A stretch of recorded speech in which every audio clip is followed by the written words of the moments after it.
Како бегаше од такси возило на сред возење, доколку таксистот случајно на радио му се пушти српска музика, кога тој нели како българин не може идеолошки да ја трпи. Како го бойкотираше Тинекс затоа што газдата Владимир Тодоровиќ бил србин, дали потоа за време на кампањата на Тодоровиќ му било жал за тоа? Овде имам една реченица од која што ќе се оградам.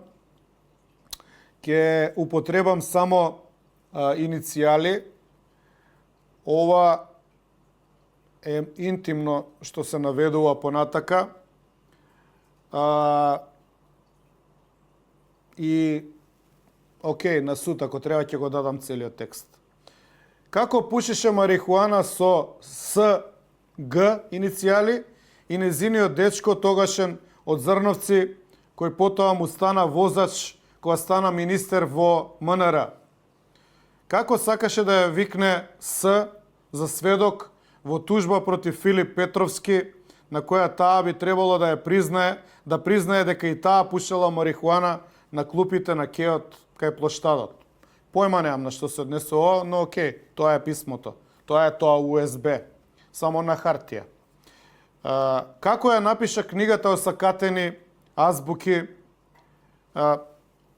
за тие што се вклучуваат подоцна, ова е анонимен допис до мене, а прашањата се за Антонио Милошовски, блискиот соработник на Мицковски. Овие што се представуваат опозиција, знаете на кој мислам. Како ја напиша книгата Осакатени азбуки, посветена на според него сквернавењето на старата българска азбука од страна на академик Блаже Коневски при неговата кодификација на јазикот. Како подоцна се откажа да ја печати книгата веќе подготвена за печатење по добронамерно укажување на Љупчо Георгиевски дека тоа ќе нанесе сериозна штета на партијата.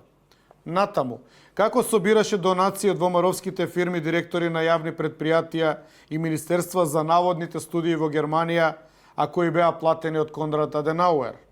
Натаму, како подоцна се осозна како македонец, како дополнително се осозна како антички македонец, дали наменски за додворувањето кон Никола Груевски. Конечно, дали може да се постават и вакви прашања. Како ги стекна двата стана уште како приправник во владата, за кој се правдаше дека биле многу мали и не заслужувало публицитет?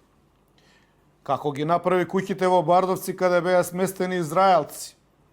Натаму, која беше улогата на Улрих Клепман, германец од Источна Германија, поранешен припадник на Штази, со целата ограда не знам дали е, кој го ангажираше како советник во МНР, а за потоа стратешките партнери утврдиле дека е всушност агент на КГБ, поради што беше и сменет од министер.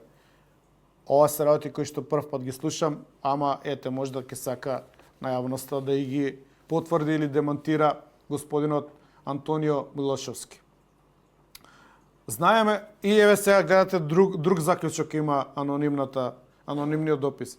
Знаеме дека Антонио никош нема да одговори на овие и уште многу други прашања, затоа што дури ако го подсетиме ќе одговори во неговиот стил. Не познавам, не се сеќавам. Окей.